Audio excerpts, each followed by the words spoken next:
प्याज की उन्नत खेती यूट्यूब चैनल पर आप सभी मित्रों का स्वागत, वंदन, अभिनंदन। किसान भाइयों, मैं हूं आपका कृषक मित्र और आप बने हैं अपने यूट्यूब चैनल प्याज की उन्नत खेती पर। जिस प्रकार से किसान भाइयों मौसम ने करवट ली है और आज हम जनवरी 4 जनवरी 2026 में है। 2026 की जो जनवरी है यह पाले के रूप में शुरू हुई है और धुंध के रूप में शुरू हुई है। बहुत सारी जगहों पर हमारे मध्य प्रदेश की यदि मैं बात करूं तो इतना कोहरा गिर रहा है और कोहरे के साथ साथ हमारे मालवी भाषा में कहते हैं हल्की जो पानी की बूंदें गिरती है उसको तुषार कहते हैं। तुषार भी हमारी फसलों पर गिर रही है। इसका हानिकारक प्रभाव हमारी प्याज की फसल पर ज़्यादा संख्या में देखा जाएगा। जिन किसान मित्रों ने अपनी प्याज की फसल अभी लगाई है उनको किसी भी तरह से इसमें कोई नुकसान अभी नहीं दिखाई देगा, लेकिन जिन किसानों ने अपनी प्याज की फसल 1 महीने पहले लगाई है, मैं देसी प्याज की यदि बात करूं तो 1 महीने पहले से चुपाई चल रही है, यानी कि 1 दिसंबर से प्याज की चुपाई जोरों पर मध्य प्रदेश में चल रही है। और ऐसे में किसान भाइयों वह फसल पूर्ण रूप से स्ट्रेट हो चुकी है, खड़ी हो चुकी है। उसमें किसानों ने खरपतवार नाशक दवाइयों का भी स्प्रे कर दिया है और बहुत से किसान मित्र अभी खरपतवार नाशक दवाई का स्प्रे करने का सोच रहे हैं। तो क्या खरपतवार नाशक दवाई का स्प्रे भी हम लोगों को ऐसी धुंध में और ऐसे कोहरे में कर देना चाहिए, या फिर जो फंगल जनित रोग अभी हमारी फसल में आने वाले हैं, पर्पल ब्लास्ट आने वाला है और बहुत सारी जो फफूंद है वह हमारे प्याज की फसल के ऊपर अटैक करने वाली है। तो ऐसे में किसान भाइयों हम लोगों को क्या फफूंदी नाशक दवाई का जो स्प्रे हम करते हैं उसका स्प्रे हम लोगों को अभी कर देना चाहिए। ऐसी धुंध और कोहरे में भी हम लोगों को फफूंद जनित रोगों से निपटने के लिए स्प्रे करना चाहिए या नहीं करना चाहिए।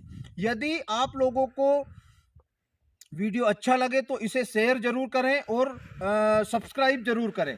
यदि आप सब्सक्राइब करेंगे तो अन्य किसानों को भी इसका फायदा और बेनिफिट मिलने वाला है। तो किसान भाइयों, मैं पहले तो आपको ये बता दूं कि आपकी फसल में आपने अभी तक खरपतवार नाशक दवाई का स्प्रे नहीं किया है तो आप लोग नमी होने के साथ साथ यदि आपकी फसल 20 से 25 दिन के अंतराल की हो चुकी है और उसमें पर्याप्त नमी है तो आप बिल्कुल भी ना चूकें। आप 1-2 दिन में अपने खरपतवार नाशक दवाई का स्प्रे अपनी प्याज की फसल में कर सकते हैं। लेकिन किसान भाइयों, जिन किसानों ने प्याज की फसल में खरपतवार नाशक दवाइयों का स्प्रे कर दिया है उसमें आप अभी सिंचाई करने से बचें, क्योंकि आप यदि ऐसी धुंध और कोहरे में और तुषार के समय अपनी फसल में यदि सिंचाई करेंगे तो आप लोगों को और भी ज़्यादा जमीनी फंगस का आपकी फसल जो है वो जमीनी फंगस का शिकार हो सकती है। तो किसान भाइयों, अभी किसी भी तरह से फंगस जनित जो रोग है उनके लिए हम लोगों को फंगीसाइड का प्रयोग अभी कोहरे और धुंध निकलने के बाद करना है, जब तेज धूप रहे और धूप के समय वह दवाई आपकी काम करेगी, वह फंगीसाइड आपकी काम करेगी, वह जो भी आप उसमें फंगीसाइड का उपयोग करेंगे वह काम करेगी। लेकिन किसान भाइयों, बहुत सारे किसानों का मैंने देखा गया है कि जब भी 12-1-2 बजते हैं उसके बाद वह फंगीसाइड का स्प्रे कर रहे हैं। तो अभी आप फंगीसाइड का स्प्रे कर भी देंगे तो भी आपकी फंगीसाइड मात्र 10 से 15% ही काम करेगी, पूर्ण रूप से उसका रिजल्ट आप लोगों को नहीं मिलने वाला है।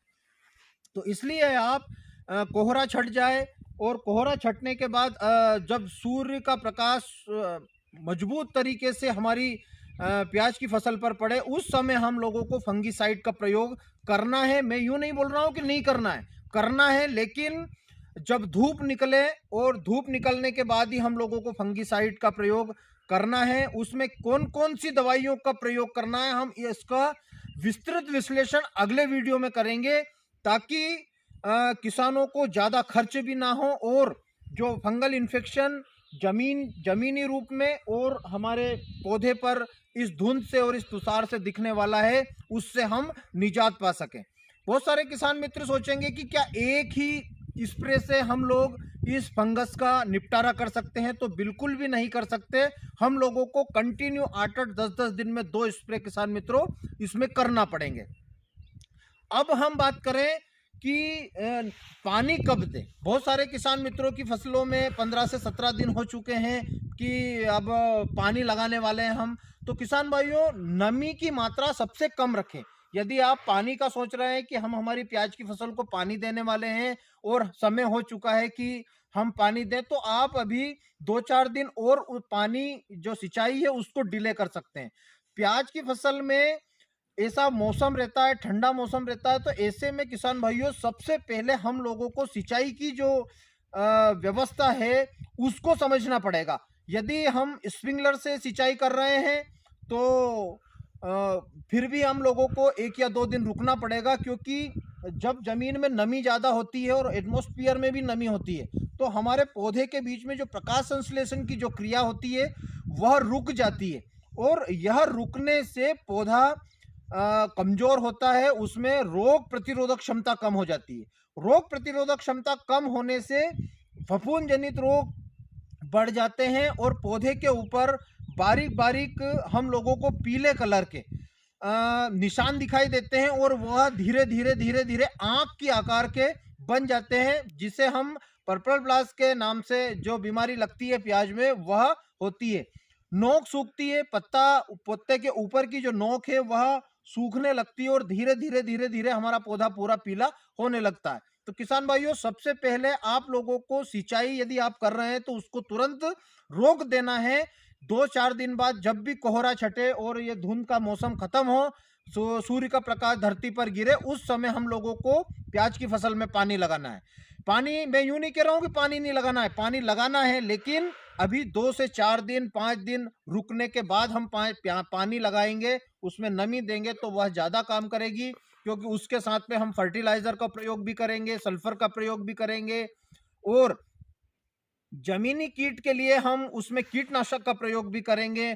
उसमें बहुत सारे वाटर सोल्यूबल खादों का प्रयोग भी हम करने वाले हैं। तो किसान भाइयों, अगले वीडियो का इंतजार करें, बने रहें मेरे साथ प्याज की उन्नत खेती यूट्यूब चैनल पर। वीडियो अच्छी लगी हो तो अपने मित्रों को शेयर करें और सब्सक्राइब करना ना भूलें। बने रहें प्याज की उन्नत खेती यूट्यूब चैनल पर। जय बलराम, जय किसान, जय जवान।